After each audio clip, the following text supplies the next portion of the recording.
তো বলি শুধু ওদের বয়স হয়েছে, কে বলি কোনোভাবেই বোঝা যায় না, কোনোভাবেই বোঝা যায়। আমি মন দিয়েছি, মনটা নিতে চাই একটু, তোমায় ডাকছি কাছে তাই। আমি অনেক দেখে শুনে এই নিয়েছি মেনে, তোমার মতো সঙ্গী কোথাও নাই নাই নাই নাই নাই। আমি মন দিয়েছি, মনটা নিতে চাই। হাই, আমি Ipsita, welcome back to my channel.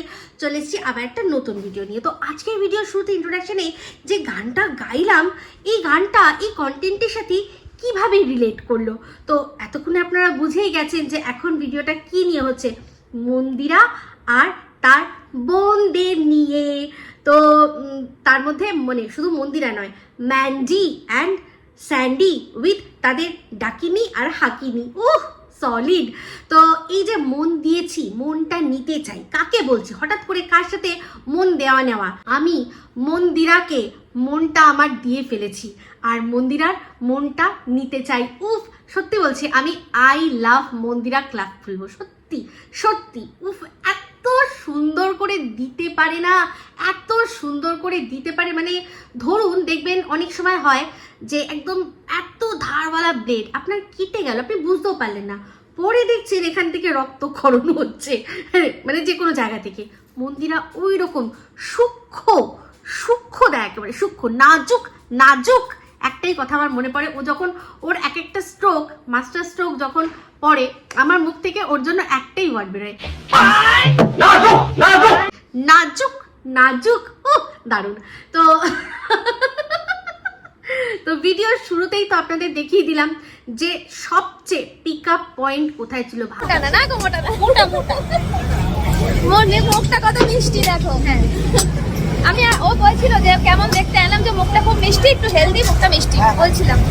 ঠিক আছে, ক্যামেরাতে যেরকম দেখা যায় সেরকম। হ্যাঁ, তো চলো। আমার ক্যামেরাতে যেরকম দেখা যায় সেরকম, আরে বাচ্চা বাচ্চা। হ্যাঁ, আমি তো বলি শুধু ওদের বয়স হয়েছে, কে বলি কোনোভাবেই বোঝা যায় না, কোনোভাবেই বোঝা যায়।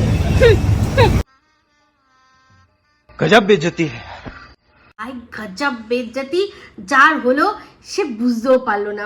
সেই যে মনে আছে আন্দাজ আপনা আপনায়, আমির খান সেই প্রথম যখন তার বাবার সাথে তার দৃশ্য, रोजी के कोमल हाथों से बाल कटवा के आया हूँ ताजमहल होटल के सैलून में। क्या है? और बाल कटे भी हैं तुम्हारे? बाल भी कटे हैं और पता भी नहीं चले। বলছে বাল भी कट गए और पता भी नहीं चला। তো ওই রকমই তাই, ও মন্দিরা যখন এক একজনের চুটিয়া কাটে তারা জানতেও পারে না। তো যাই হোক, ভিডিও দেখলাম, ভিডিওটা ভীষণ ভালো লেগেছে। এখন মন্দিরার ভিডিও নিয়ে ভিডিও হবে। মন্দিরার একটা ভিডিও দেখলাম যেখানে মন্দিরা এসছে কিছু কাজ মিটাতে। তো মন্দিরার ভিডিওর মধ্যে এখন তো ভালোই সব কাজ বাজ করে, বাচ্চার পুরো খাওয়া দাওয়া কি হবে না হবে সে সমস্ত কিছু ঠাম্মির কাছে দায়িত্ব দিয়ে, বাচ্চাকে সকাল সকাল ঘুম থেকে উঠিয়ে সব করে, নিজের সব দায়িত্ব মানে পালন করে, ঘর দোর পরিষ্কার করে সুন্দর করে একজন মানে সুন্দরী গৃহবধূ হিসাবে বেরোলো। তো ভালো লাগছিল আজকে ওকে। কেন বলছিলাম, মানে ওর স্ক্রিন প্রেজেন্সটা এমনিতেই ভালো লাগে। ফিল্টার কতটা থাকে সেটা তো যখন সামনাসামনি কোনো সময় যদি দেখি তাহলে সেটা আপনাদের বলতে পারবো। তবে ফিল্টার তো কিছুটা থাকে, এটুকু বুঝতে পারি, কিন্তু তাও সেই ফিল্টারটা এমনই থাকে। ওকে হয়তো রাস্তায় যারা দেখে, যারা ক্যামেরার বাইরে দেখে, অনেকেই দেখেছি চিনতে পেরেছে। তো তাই জন্যই বলছি যে সেরকমভাবেই আর কি হয়তো রাখে, মানে দিনকে রাত, রাতকে দিন হয়তো করে দেয় না। তো সেখানে দেখলাম পুরো ব্ল্যাক ব্ল্যাক ব্ল্যাক ব্ল্যাক সেজে বেরিয়েছেন ম্যাডাম, আর তার সাথে অবশ্যই আমাদের সোমনাথ বাবু রয়েছেন। তো দুজনে বাইকে করে আসছে কোথায় না, বনগা। তো টাইটেলে মানে থাম্বনেলের মধ্যেই সমস্তটা রয়ে গেছে, আর কি বলার আছে। তো সেখানে কি কাজ কি বিষয় সেটা তো বুঝলাম না, তবে হ্যাঁ একটুকু বুঝতে পারছি যে এই যে দুজন কিনা একসময় মন্দিরাকে মানে এমন ভাবে তার গায়ে এমন কাদা ছিটিয়েছে, কি ভালো লাগে বলুন। সেই যারা কাদা ছিটিয়েছে তাদেরকে দিয়েই করে চাটিয়ে সাফ করিয়ে যদি সেই কাদাটা সরিয়ে নেওয়া যায়। কি মজা, তাই না? এর চেয়ে মজার আর কিছু হতে পারে? এই যে দেখবেন একটা মিম আছে, বলে যে আমাকে কেউ কিছু বললে আমি ব্লক করে দেবো। তো আবার একদল বলে যে আমি ব্লক করি না, আমি ব্লক না করে আমার নিজের আরও সুন্দর সুন্দর লাইফস্টাইল দেখিয়ে যে আর কি আমাকে দেখে জ্বলে বা যার আমার প্রতি রাগ তাকে আরো জ্বলাই। হ্যাঁ, তো এরকম মিম প্রচুর থাকে। তো এইগুলো এক একটা বেশ ভালো লাগে, কারণ এর গুরুত্বপূর্ণ মানে কথাগুলো ভীষণ ডিপ থাকে। যে সত্যি যে আপনার সাথে যে খারাপ করেছে, আপনি তার সাথে খারাপ করলেন, সেটা তো খুব স্বাভাবিক বিষয়।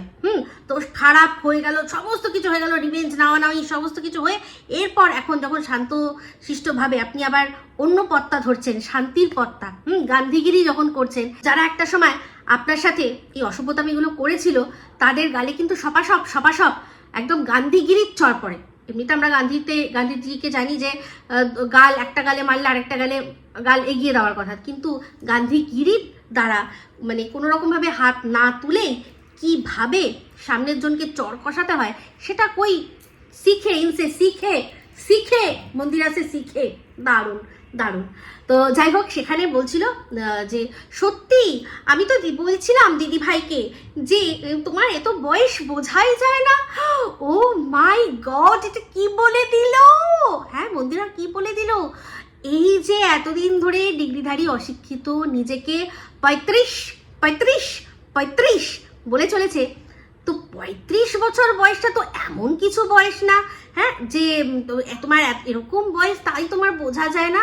তাহলে বুঝতে পারছেন তো মন্দিরা তো এখন বলবেই, কারণ মন্দিরার সাথে যখন কেস খামারি হয়েছে তখন চাক না চাক ওর আধার কার্ড, ওর ভোটার কার্ড অরিজিনাল যেগুলো আছে, বয়স টয়স নিশ্চয়ই আছে, সেগুলো তো দেখাতে বাধ্য হয়েছে।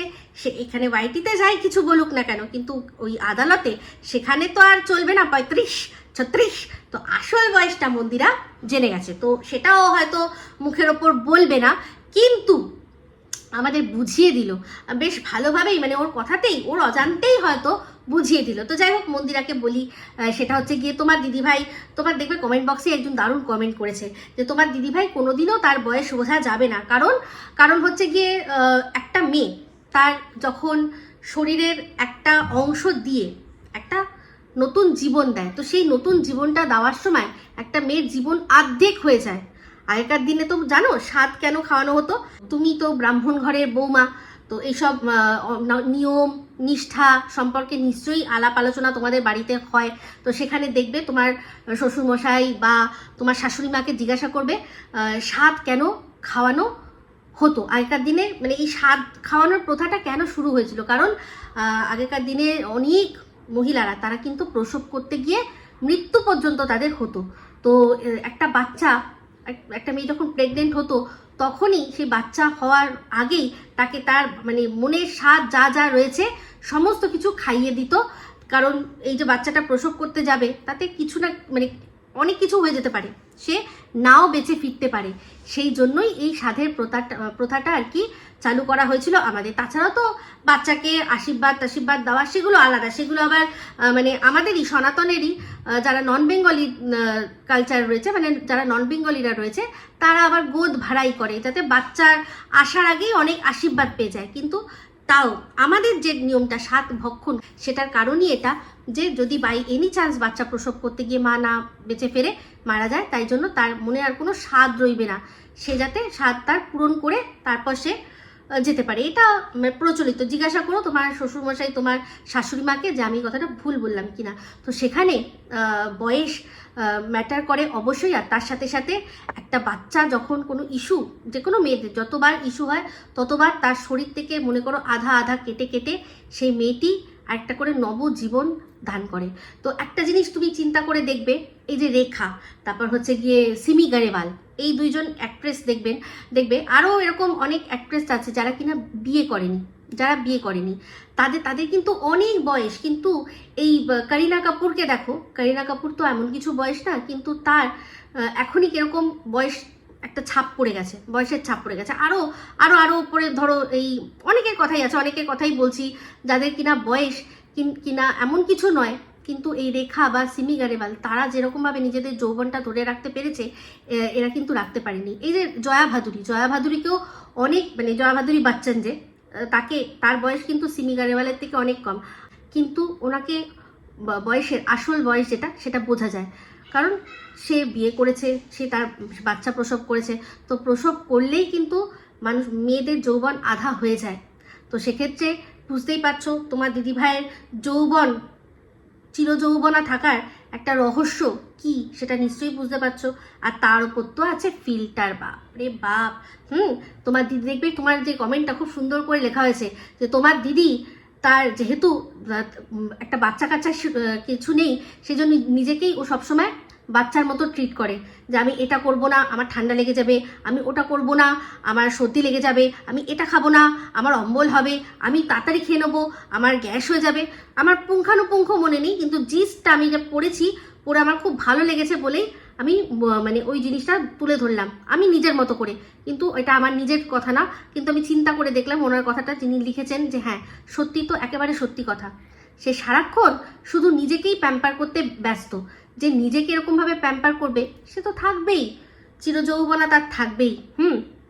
তো যাই হোক, তার ভিডিওটার মধ্যে দেখলাম যে মানে জাস্ট শুধু তোমাদের এন্ট্রি, তোমার সাথে যে দেখা হচ্ছে সেই এন্ট্রিটুকু, আর আরেকজন যে ছিল রুম্পা, তো সেই রুম্পার সাথে সেইটুকুই দেখানো হয়েছে, সেইটুকুই ও দেখিয়েছে। মানে মাঝখানে যে কতটা সময় যে ছিল তোমরা যে কাটিয়েছো সেটার ভিডিওর মধ্যে কিছু দেখায়নি। ওই যে তুমি বয়সের কথাটা বলে দিয়েছো, ব্যাস হয়ে গেছে। সে কিন্তু বুঝতে পেরেছে একটু একটু যে এটার ফল কি হতে চলেছে, এটার ফল কি হতে চলেছে। তো যাই হোক, ডাকিনি হাকিনি তাদের দুজনকে সামনে দাঁড়িয়ে থেকে সোমনাথ যে বলল, হ্যালো এইটা কে রে? আজকে সোমনাথ তোমার সামনে ডাকিনি হাকিনি একসাথে আছে, তুমি অন ক্যামেরায় ক্ষমা চাইছি, ঠিক আছে? এটা বলা উচিত হয়নি। অন ক্যামেরায় ক্ষমা চাইছি, যে আমারও বলা উচিত হয়নি, এটা আমি অন ক্যামেরা ক্ষমা চেয়ে নিচ্ছি। এটা কিন্তু অনেক বড় ব্যাপার, খুব ভালো। ও এর আগেও অন ক্যামেরা আমি দেখেছি ক্ষমা চেয়েছিল। ও যে মুহূর্তে জিনিসটা মাত্রা ছাড়িয়ে গেছিল সেই মুহূর্তেই ওর মধ্যে একটা রিয়েলাইজেশন দেখেছিলাম যে না এটা ঠিক করছি না, যে বা যারা বেঠিক করছে তার সাথেও আমি বেঠিক করতে পারবো না, সেটা রিয়েলাইজেশনটা সোমনাথের মনে তৎক্ষণাৎ এসেছিল, সেটা আমি রিয়েলাইজ করেছি। বাট তোমার হয়তো একটুখানি বেশি সময় লেগেছে, তোমাকে বোঝাতে হয়েছে, তুমি বুঝেছো। তারপর আরো অনেকগুলো ফ্যাক্টর, ভাই কানাকড়িটা তো তোমার পকেট থেকে যাচ্ছে, বুঝতেই পারছি। অবশ্যই সোমনাথ কন্ট্রিবিউট করে, কিন্তু সেটা তো হয়তো সংসারে কন্ট্রিবিউট করে, কিন্তু কেসের খরচা তো হ্যাঁ, কিন্তু কেসের খরচা সেটা কি সোমনাথ বহন করে আমি সেটা শিওর নই। তবে স্বামী স্ত্রী দুজনের মধ্যে কি বোঝাপড়া আছে সেটা জানি না, কিন্তু ওই যে হ্যারাসমেন্ট, তারপর এই সময় নষ্ট, অনেক কিছু, যেখানে সেখানে যখন তখন যে চলে যাব, কখন আমার যদি কেস চলে তখন আমাকে সবসময় অ্যাভেলেবেল থাকতে হবে যে আমার এই দিন কেস আছে, তো সেইভাবে পুরো জিনিসটাকে গোছানো, এটা একটা আলাদাই হেডেক, যেটা কিনা ওরা নেবে না বলে ঠিক করেছিল, সেই জন্যই আজকে এই মধ্যিখানের রাস্তাটা। তো আমার বক্তব্য একটাই, দুপক্ষকেই, যে এমন কাজ করবই বা কেন। এই যে যারা এখন বলছে ক্ষমা পরম ধর্ম, ক্ষমা পরম ধর্ম, আমার বক্তব্য এটাই যে আমি এমন কাজ করব কেন যার জন্য আমাকে ক্ষমা প্রার্থী হতে হবে, হওয়ারই তো দরকার নেই। ভিডিওর বাইরে গিয়ে বা ভিডিওটাকে অতিরিক্ত মুখরোচক করতে গিয়ে কোন খানটায় কোন জায়গাটায় ঠিক দাড়ি কমা সেমিকলন সেগুলো বসাতে হবে, সেগুলো যদি না জানি তাহলে আমার তো হওয়ারই দরকার নেই, আমার তো মানে কন্ট্রোভার্সি ক্রিয়েটার হওয়ার দরকারই নেই। এমনিতেই বলছিল দালাল বলছিল যে আমার কন্ট্রোভার্সি আর ভাল লাগে না, তো অ্যাকচুয়ালি কারণ ওর কোনোদিনই কন্ট্রোভার্সি করার কোনো যোগ্যতাই নেই, কোনো যোগ্যতা নেই। যেটা করেছে সেটা প্রথম থেকেই পার্সোনাল অ্যাটাক ছিল, তারপর করেছে ভেতরকার খবর জেনে সেটাকে কন্টেন্ট, হ্যাঁ। আর এখনও যেটা করে চলেছে ওই যখন মাঝে মাঝে ভেতরকার কোনো খবর পায় তো ভালো, বাদবাকি মানে যে কোনো জিনিসকে জাস্ট নিজের সাথে তুলনা করে আর নিজের সীমিত জ্ঞানটাকে চাপিয়ে দিয়ে সেটাকে কন্টেন্টের আকারে দেওয়া, এটা কোনো কন্টেন্ট হলো কি? তো যাই হোক, দেখলাম হচ্ছে রুম্পাও এসেছিল, রুম্পার সাথেও মনে হয় কোনো কেস ছিল হয়তো, সেটাও মিটে মাটে গেছে। তো যাই হোক, ভালোই হলো। তো সোমনাথ এক পাশে ডাকিনি এক পাশে হাকিনি, দুজনকে পাশাপাশি নিয়ে বেশ একটা ভিডিও করলে বা একটা থাম্বনেলে ছবি দিলে কিন্তু জমে ক্ষীর হয়ে যেত। সোমনাথ বলছিল না কিছুদিন আগেই যে আমি আবার কি নতুন করে শুরু করব, ব্লগিং শুরু করব, তো মন্দিরাও ভিডিওর মধ্যে বলছিল যে সোমনাথের নাকি ইচ্ছা হচ্ছে আবার একটু নতুন করে ব্লগ করি। তো সেক্ষেত্রে আজকের দিনটা কিন্তু একদম মোক্ষম ছিল, একদম দুজনকে পাশে নিয়ে সুন্দর করে একটা ব্লগ কিন্তু আজকে সোমনাথ নিজের মতো করে করতেই পারতো। এই যাওয়া আসা, কি খাচ্ছি কি করছি সেগুলো মন্দিরা দেখাতো, আর এই পুরো ডাকিনি হাকিনিকে পাশে নিয়ে পুরো কন্টেন্টটা দেখা হলো, কি হলো না হলো এগুলো সমস্তটা কিন্তু সোমনাথ একটা ছোট্ট ভিডিওর মাধ্যমে দিতে পারতো। ওর যেহেতু মনে হচ্ছিল আবার করার, তো আজকের দিনটা মোক্ষম দিন ছিল যেটা কিনা সোমনাথ কোনোভাবে মিস করে গেছে। তো যাই হোক, ভিডিওটা দেখে ভালোই লাগলো। মন্দিরার জন্য বলবো যে টু গুড, মানে একে বলা হয় কে লুঙ্গা तेरी कह के लूंगा, तेरी कह के लूंगा, মানে তোর আমি নিচ্ছি ক্লাস নিচ্ছি, তোর আমি মান সম্মান নিচ্ছি, বলে নিচ্ছি, তোকে বলেই নিচ্ছি। ঠিক আছে, তো চলুন এই ভিডিওটা এই অবধি রাখছি। যদি ভালো লাগে তাহলে অবশ্যই লাইক শেয়ার কমেন্ট করতে ভুলবেন না। যারা চ্যানেলটা সাবস্ক্রাইব করেননি তারা সাবস্ক্রাইব করে নেবেন। সবাই ভালো থাকবেন, সুস্থ থাকবেন। আবার আসছি খুব শীঘ্রই এক নতুন ভিডিও নিয়ে। টাটা।